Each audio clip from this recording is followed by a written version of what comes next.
So much to get to about the Vikings 2-0 start and about their impressive victory against the 49ers on Sunday. John, I want to start here. It looks like they're having a lot of fun, and football isn't always fun.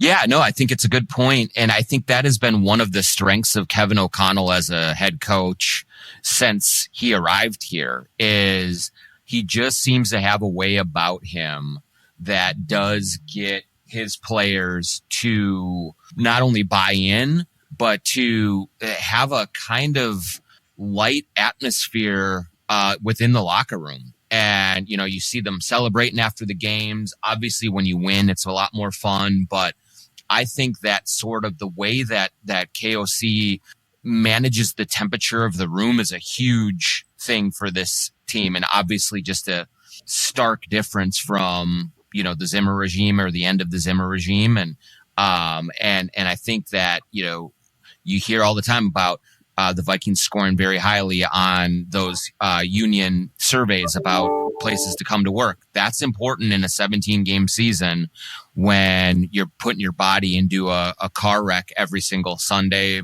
Thursday, Saturday, whatever it is. He does a good job of getting these guys to loosen up, to relax, to have fun, and that can kind of, I think, fuel some of the good vibes and the success that they're having right now. The Viking Update Show is presented to you by the Minnesota Lottery Vikings Scratch Game Edition. Minnesota Lottery Vikings Scratch Game Edition. We're coming to you from the Aquarius Home Services Studios. Also want to thank our other sponsors, including True Vision Institute, Natrium, Crazy Fresh, and TSR Injury Law, as well as Twill in the Edina Galleria. Thanks to all the support for all these people. We do appreciate it. Best way to listen to this show or any show at talknorth.com. Please subscribe to your favorite podcast app. It's free. It's the easiest way to listen. And let's get on with the 2-0 start. I thought they'd be 1-1 at this point. If they beat the Giants, I thought they wouldn't handle the 49ers. Not only are they 2-0, they're 2-0 in a way that doesn't feel flukish at all. They have defensive depth. It looks like they've greatly increased the overall talent of the roster, especially on defense. They're winning without Jordan Addison. They had Jefferson and Aaron Jones out during a key drive yesterday. It just feels like it's become a football operation now where they're not just depending on a couple of people. Yeah, I do think that even though we're only 2 games into this season and you don't want to kind of put the cart before the horse totally, the win that they had on Sunday against the Niners, an NFC heavyweight, always one of the favorites, represented the NFC in the Super Bowl.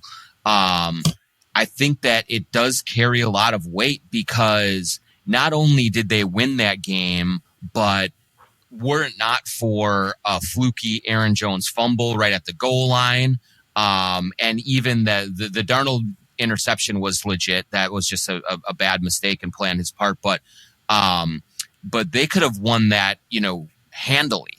They were in control for a lot of the game thanks to that defense and the way that they're playing, but also the opportunistic way that Darnold was taking advantage of things when they were presented. The way that Kevin O'Connell and Brian Flores both, I think, are one of the very best tandems in terms of play callers offensively and defensively in the entire league.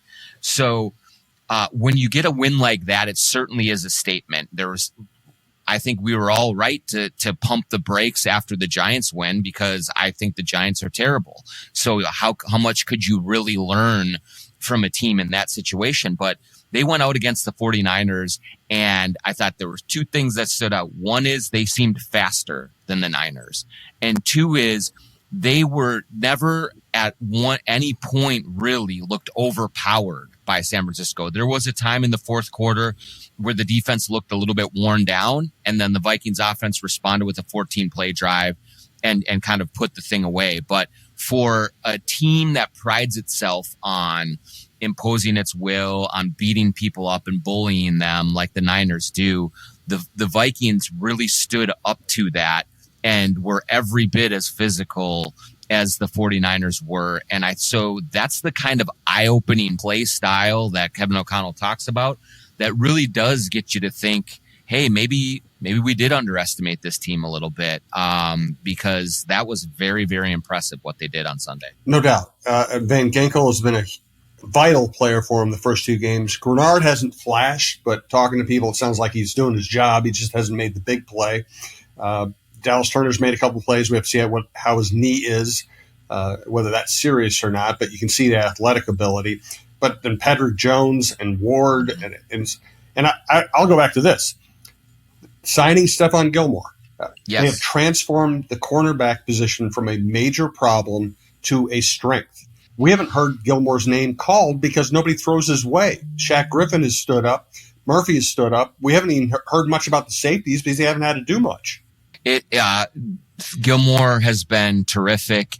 The thing that really, I think, stood out to me in watching him play and Shaq Griffin, but Gilmore in particular, there were a couple of plays on Sunday where Deebo Samuel got down the field and had made a catch, a tough catch in traffic. But every one of those, either Gilmore or another Vikings defender was right there. Yep. Like there was no room at all for anybody in the secondary to get loose and get free. And so there were times where the Niners would, have a 15-yard completion or something like that. And you look at it and you say, well, you just tip your cap because that was a really good throw by Purdy, or it was an unbelievable catch by Deebo or Jennings or someone like in traffic. But the way that this defense is playing and the way that this secondary is playing is they are making the offenses earn every single inch that they get. And it is hard work to do against this defense with Flores throwing so many different looks at it, with Gilmore really kind of emerging as, a shutdown corner. I said it on this show earlier, Jim, like what I wanted to see from Gilmore is exactly this, because you look at it and he said, this is his fifth team in 5 years. And you're like, what's going on here? Like, why does he keep bouncing around at such a premium position? But maybe he's just trying to maximize his dollars. Maybe he's doing the business of football the best way that he knows how. And it's going that way because the early returns on Gilmore are that he is a legit number one cornerback. And that is something that this team desperately needed. And so far, so good on that front. Scary when we're right. Myself, you, Jeff Diamond, we were saying all summer, hey, if you go get Stephon Gilmore, that would really turn things around. And it is. I mean, another interesting development here is we've all hit Kwesi for the top of the 2022 draft, his first draft. And to his credit, he's admitted that he was trying to do too much. He tried to get too creative, and he missed on good players because of that. So the first two picks ended up being busts. Now, all of a sudden, though, you look at the rest of that draft, and you see Ty Chandler, who's averaging 5.5 yards a carry. You see Jalen Naylor, who looks like he's not just going to be a third receiver, but a very good third receiver. They got a starting guard out of Ed Ingram. They also got Ivan Pace Jr. as an undrafted free agent in that class. So all of a sudden that draft, of course, you'd rather hit on your first two picks, but it's not quite as disastrous as we originally thought. Yeah, I mean, I still think Ed Ingram is struggling a little bit, but you're right. Overall, on the draft, the further we're getting away from that day, the more we're seeing some of those guys come to the forefront. But I think even better for Kwesi, Jim, is you look at what Van Ginkel has given him. Blake Cashman was unbelievable yesterday, and that was a signing that didn't exactly create a bunch of headlines when it happened. But he was incredible. I mean, Fred Warner's the very best linebacker in the NFL, but Cashman was really good yesterday and looked to be in his league just for that day, just in terms of his activity, the communication, forcing turnovers, batting down passes, getting pressure on the quarterback. So then you add Gilmore to that mix. You look at what Kwesi has done in free agency and in other parts of the draft since that, passing on Kyle Hamilton and getting Lewis Cine and all of that. And what you do have to acknowledge is that every single one of these general managers in the league have that nightmare draft or that big miss in free agency or things like that. The key to longevity in this business is making sure that you learn from those mistakes and that you correct them going forward. And it looks like right now, at least, that Kwesi has done that. Sam Darnold looks like a really good decision in terms of bringing him in on a $10 million deal. We'll see what happens with McCarthy down the road, but he is stacking more wins on his side of the ledger over these last year and a half. And then when you see the Chandlers of the world and the Nailers of the world start to really establish themselves, it changes the outlook a little bit. And I think he needed that. I think that there was some questions about what he was doing and how this was working. And to his credit, he has gone out and made some really strong moves that at least early on in this season look to be like they're paying off really well. Viking Update Show from TalkNorth.com is brought to you by Minnesota State Lottery Vikings Scratch Game Edition. From the convenience stores in Cloquet to the supermarkets in St. Cloud, the Minnesota Lottery's Viking Scratch Game is here. These are the concrete coliseums where we'll challenge chance and chase glory, where we'll gamely scratch and fearlessly scrape in pursuit of up to $100,000 in cash prizes. These are the stadiums where we come to play. Get in the game. Minnesota Lottery. I'm in. Must be 18 or older to play. The Viking Update Show is coming to you from the Aquarius Home Services studios. We want you to know more about Aquarius Home Services. Scott for Aquarius Home Services. Making your life better is a huge priority for us at Aquarius. It may start with providing worry-free water or heating and cooling systems you can trust, but there's another very important reason. Aquarius is family-owned and operated. We work hard to earn the right to be recommended. That means upfront, no-surprise pricing, providing a 5-star experience, and treating your home and time with respect. And knowing we're just a click away at AquariusHomeservices.com. I'd also like to tell you about my friend Scott Dayton, who runs Twill by Scott Dayton in the Edina Galleria. Beautiful place to shop in a beautiful, relaxing mall. It's about as nice a shopping experience as you can possibly have. Twill, cozy little men's clothing shop, and I want to highlight Peter Millar. It's the only Peter Millar crown shop in the upper Midwest, and I never really thought about buying Peter Millar until I got to know Scott. He started showing me some of the products, and now it feels like a third of my wardrobe is Peter Millar stuff. Not only do they have traditional-looking golf shirts, he also got me some shirts. Well, I bought them, but he pointed out some shirts that they look nice enough that you would feel completely comfortable wearing them under a suit coat or a sport coat on a warm summer day. They'd look great on the golf course. They'd look great with anything. They'd look great with jeans. They'd look great with really, nice slacks.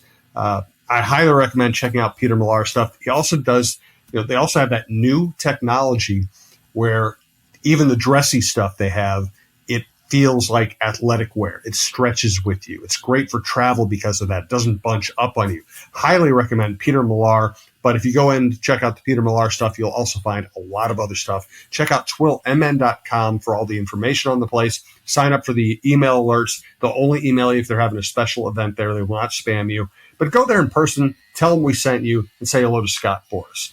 So let's get back to Cashman. He was pretty phenomenal on Sunday. I mean, he was all over the place. A lot of tackles. Ivan Pace has flashed a few times. You go back to the beginning of August 2023, and they were their first depth chart that the Vikings put out, first official depth chart. Brian Asamoah and Jordan Hicks were the starting linebackers. And, of course, Hicks held on to his job last year. And you just felt like last year Hicks, like so many NFL players, it just felt like he'd been a little too beat up to maintain his speed and impact. I think he's a good player. I just think it was just 1 year too long for him. Asamoah ended up losing the job. Ivan Pace ended up taking it over. Now you look at it, and Cashman looks like a phenomenal player. He's everywhere, and Ivan Pace looks better in his second year than he did in his first. That upgrade felt pretty subtle in the offseason. Now it looks pretty impactful.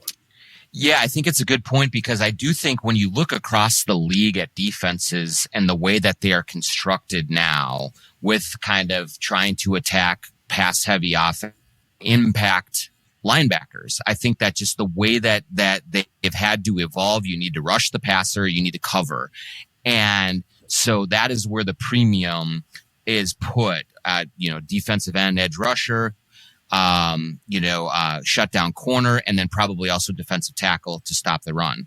But linebackers have sort of been minimized, it seems like, just at least in like the public consciousness. You think back to, the days of whatever, Mike Singletary, Scott Studwell, any kind of the high profile defenses had major impact middle linebackers, Ray Lewis, and all these guys. And that has sort of kind of receded a little bit, or changed at least, in recent seasons. You have Fred Warner for San Francisco, who's terrific. Patrick Queen, a few others are out there that are really high profile, but not as much attention is given to linebackers. And I do wonder, Jim, if sort of similarly last year to running back, where I do think that the Vikings sort of underestimated their need at that position. I think they thought, we can put Madison back there. We'll be fine. We'll just throw the ball all over the place and it'll be okay. And they learned that, hey, you can't just have some kind of a plotter in that spot. You need some kind of dynamic element there. And maybe similar to in linebacker, maybe they thought, Brian Asamoah, Jordan Hicks, we'll just throw people in there. We'll be okay. Either way. And then you kind of see how the defense plays out. You see what you need from them.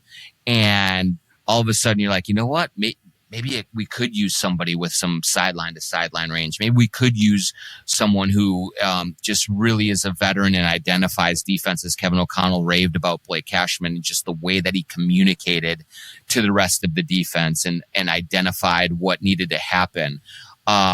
And so they have made adjustments there. And you put Pace in there. He is a wrecking ball. And he gets after you and is physical and brings an edge to that defense. And then Cashman, he was just everywhere, on Sunday. Like there was, every time you looked up and the Vikings defense was making a play, Cashman was knocking down a pass. He was sacking the quarterback. He was a tackle for loss. It was, whatever you needed from him, he was doing it. And he really did make a big impact. And so when you upgrade the position the way that they have, it was one of those things where I didn't honestly really pay as much attention to it when they, Vikings have signed Blake Cashman. Oh, that's cute. Former Gopher. He's been in the league for a while. He's done some good things, but what really is going to be the significance of an addition like that? I wasn't really giving it a whole lot, but if he plays like that, that's a game changer for Brian Flores. It gives him so much, even more options to throw different looks at teams and to really get after it and change things up. And I was just thoroughly and hugely impressed by what he did at all three levels of the defense on Sunday against a really good and really tough Niners offense. He was just all over the place, and it looks like one of the reasons that this Vikings defense has been so stingy is because you have Pace and Cashman side by side that are able to diagnose and get to where people are, get them on the ground without, allowing big gains. Yeah, well said. I was going to talk about Cashman, but I think you covered it all. Let's get to outlook for the team in general and the division. Things are getting very interesting here. First, I want you to go to natrium.com, Natreum.com. Find a location near you. They also have wildflower locations. There's a wildflower right near me, a couple really not very close to me. There's a huge Natrium in St. Louis Park, but they're everywhere. Find one near you. Go check it out. Go talk to the people there because they can recommend so many things that can benefit you. I deal with headaches sometimes. I'm old, so sometimes I have body aches. Sometimes because I have such a weird schedule, I have trouble getting to sleep. These products help me with all that. My wife, she takes stuff to help her sleep as well. But they have balms that are antifungal, anti-infectious, antibacterial, anti-inflammatory. They help with muscle pain, arthritis, tendinitis. They can work as quickly as 15 minutes. They have oils that are really good for your guts, for digestion, which I've found to be such a key part of the overall health. They have gummies that they can either give you that nice little buzzed feeling, or they can help with headaches, or they can be, your substitute for having a cocktail at night. You don't want to drink every night. This can be a nice alternative to that that doesn't have a lot of calories and isn't going to leave you with a hangover. I like their drinks, their vanilla, their cream soda. They have all different flavors. If you're going to have instead of having a beer or having a pop, you can have one of these. Tastes just as good, if not better. And again, gives you that little take the edge off feeling. I highly recommend Natrium. I started using their stuff long before we ever talked to them about sponsoring a show. Natrium.com, and look for a Natrium or a Wildflower near you. Also want to tell you that I've been eating Crazy Fresh like crazy lately. Want you to know more about Crazy Fresh. Big news, Crazy Fresh fans. The Gold Ticket Sweepstakes just got real because we have our first winner. That's right. Someone has found the very first Crazy Fresh Gold Ticket hidden inside our famous taco dip, and they're heading to a Midwest professional football game. But guess what? There are still more gold tickets out there waiting to be found and more chances for you to win big. Crack open a Crazy Fresh taco dip, scan the QR code, and enter to win incredible prizes like 75-inch TVs and outdoor griddles. You could be the next one celebrating. The Crazy Fresh Gold Ticket Sweepstakes is running through January 31st, so don't wait. Grab your taco dip and start winning today. Crazy Fresh, where game day just got golden. Yeah, I'm a brand new man, Jim, this week. If for listeners of the John Krawczynski show over the last month or more, I've been telling you all about True Vision Institute in Bloomington. And we've been talking a lot about the help that they gave me in the consultation to figure out how to correct my vision once and for all, and all the process of going through it. Well, finally, last week, I was able to go in and have LASIK surgery at True Vision. And, I've talked to people who have had it before, and they all say how much it changes their lives. I'm like, all right, come on. Can it really be that good? And here I am, less than a week out from surgery. And I'm telling you, it is that good. For the first time since I've been in fourth grade, I don't have glasses or contacts to mess with. I don't have to worry about going in for, every year or two for vision checkups and for new glasses and putting hundreds of dollars into new glasses or new contacts. A contact gets ripped and I got to go replace that. The best thing about it is I wake up in the morning and I'm not fumbling around for my glasses so I can see, check my phone, look over at my wife and see her face. Like I'm seeing 100% clearly. And it happened almost immediately after the surgery. I went in for the surgery last week and I was a little nervous. You had a laser pointed at your eye. It's nerve wracking, but the people at True Vision were so welcoming and calming and comforting, that it really took a lot of the anxiety away for me for the procedure itself. I was in and out in a little over an hour. The procedure itself actually only takes a couple of minutes. They do what they need to do to get your eyes fixed and they get you on your way. My mom gave me a ride home. I spent the night just kind of resting, sleeping. When I woke up the next morning, seeing 100% clearly, could drive to my follow-up appointment, 20/20 vision. Everything was great. And I still am kind of walking around pinching myself right now that I can't believe I don't have glasses or contacts anymore. And Dr. Chu was absolutely phenomenal through the process. I was nervous. He has a very soothing, calming voice. He takes you through it very easily. He puts you at ease. He makes you feel comfortable when you're on the table getting the procedure done. And it just was really helpful for me in just kind of taking away a lot of the nervousness that I had about it. He was so easygoing and was so reassuring, and just talked me through everything. It only took a few minutes to get done. And then I was out the door and on my way. A week later, I feel great. I'm seeing perfectly. I wish I would have done it 10 years ago.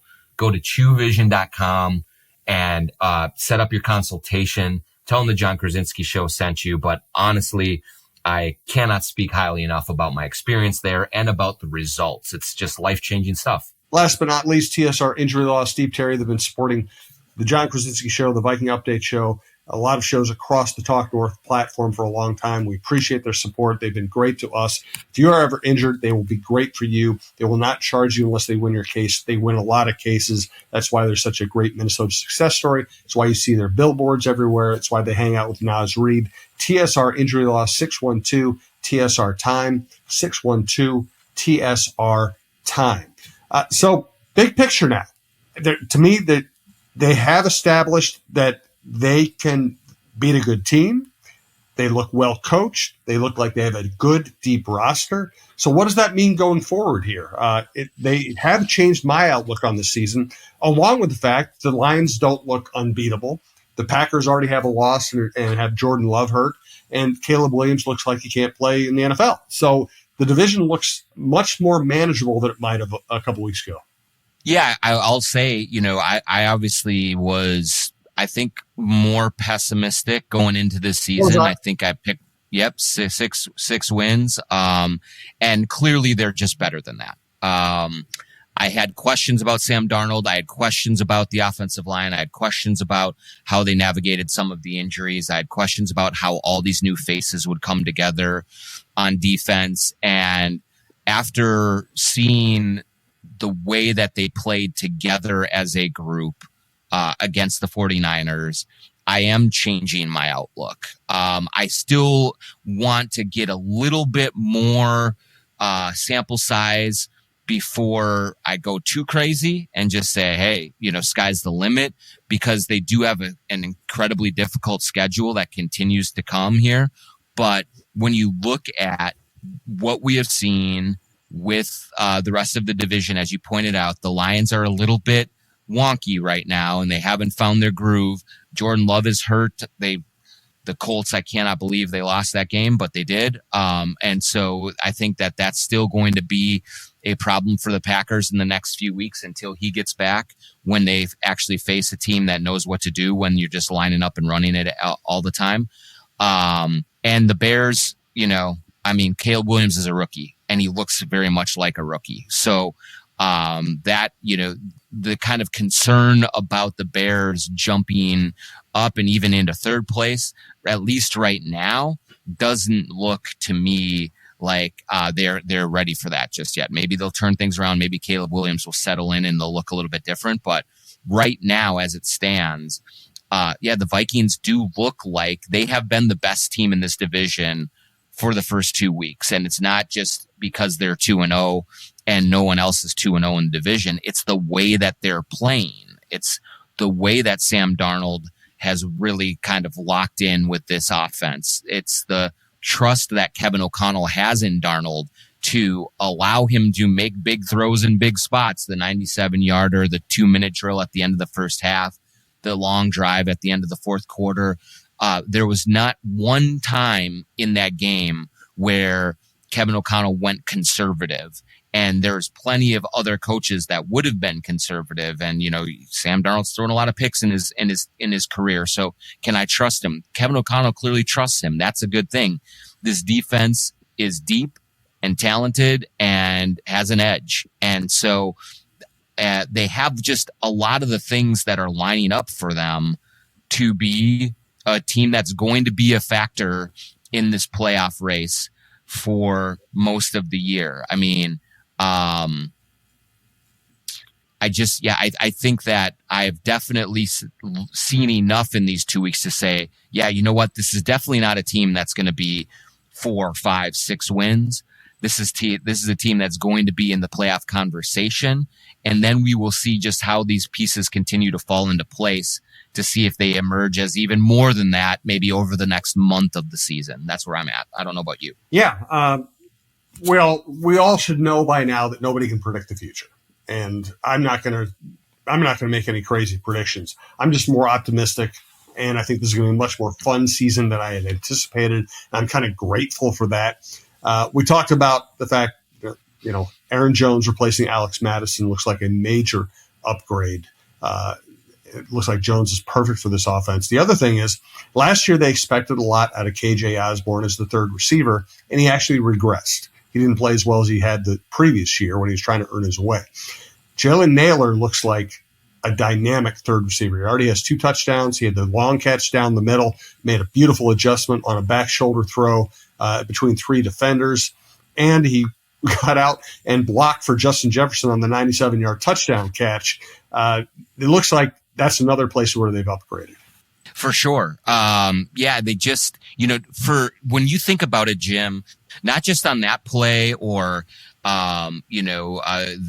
Naylor's touchdown catch, which was a very slickly designed play by Kevin O'Connell, but what this offense did on that 14-play drive in the fourth quarter when they had no Justin Jefferson, they had no Jordan Addison, they had no TJ Hawkinson, and Aaron Jones was even out for a bunch of that drive as well. He was banged up.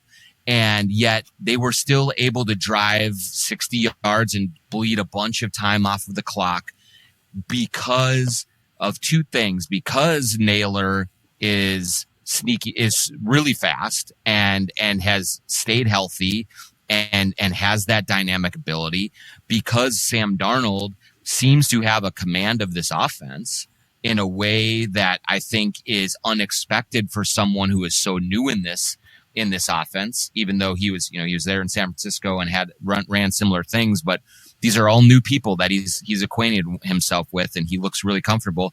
And I think the offensive line held up a lot better than I anticipated that they would against that 49ers front. And so they just have all the feel of a team that is playing with a lot of confidence and believes that no matter who is in there, they can get it done. And the depth of the roster is coming into play early on here. So when you get Addison back, when you get Hawkinson back, it sounds like Justin Jefferson's going to be fine after missing a little time at the end of the game with the thigh bruise. What is this offense really going to be capable of? It's pretty tantalizing to think about. It is. All right, let's wrap up this show by looking ahead. We don't know what the injury report is. We're talking here on Monday morning, who's going to play, whatever else. But listen, the Texans are 2-0. They're coming off a playoff season. They're very good. Stroud's excellent. Collins is a great receiver. They have Stephon Diggs is basically the third receiver now. Tells you how deep they are offensively. Mixon's a load. They have Danielle Hunter playing great. Willie Anderson playing great. It's a really good team. And yet you watch them play the Bears on Monday night, and they certainly didn't look unbeatable. So what are your expectations going this week? Yeah, I mean, what will be interesting for me is, like, I do think the Bears defense is really good. And so what I want to kind of see on Sunday is how much of that kind of offensive disjointedness that you did see in that game on Sunday night was due to the Bears defense, and how much was it that, this Texans offense is still just trying to find itself a little bit this season. And so I think it's going to be a good test. Stroud is really, really good. What I do know, Jim, is they better not get into a field goal kicking contest with that guy, because Fairbairn is unbelievable. Will Reichert ever missed a kick in the NFL? No, that's true. That is true. But man, I mean, Fairbairn was just kicking rockets from 55, and so I do think that it is a team that is not going to beat itself. And so what the Vikings are going to have to do is kind of everything that they did on Sunday against the Niners, and maybe even a little bit more. I think, their receivers they scare me a little bit more than the Niners receivers do. I think that, for McCaffrey being out was a big thing for the Niners, and Mixon is going to be in there, and he's looked really good for Houston. So they have a lot of weapons, and they are well coached. And so it's going to be another great test. If the Vikings come out of this with the win, which I'll probably pick them to win after Sunday against the Niners. Now you're looking at a team with wins against the Niners and Texans in the first 3 weeks. And now you can really start getting excited. But I do want to see how they handle this little bit of success and how they approach another team that is, I think, kind of one of the trendy picks coming out of the AFC before the season started. So it'll be a really fun game. I really can't wait for it. Agree. I think I'm going to pick the Vikings, and if they win, then we start thinking about bigger things. So good stuff from John. Thanks to all of our sponsors. Thank all of you for listening. We really do appreciate it. We started this podcast network, I don't know, about a decade ago. I'm not very good with dates, and we appreciate everyone who's helped us grow the way we have. So thanks, and we'll talk to you next week.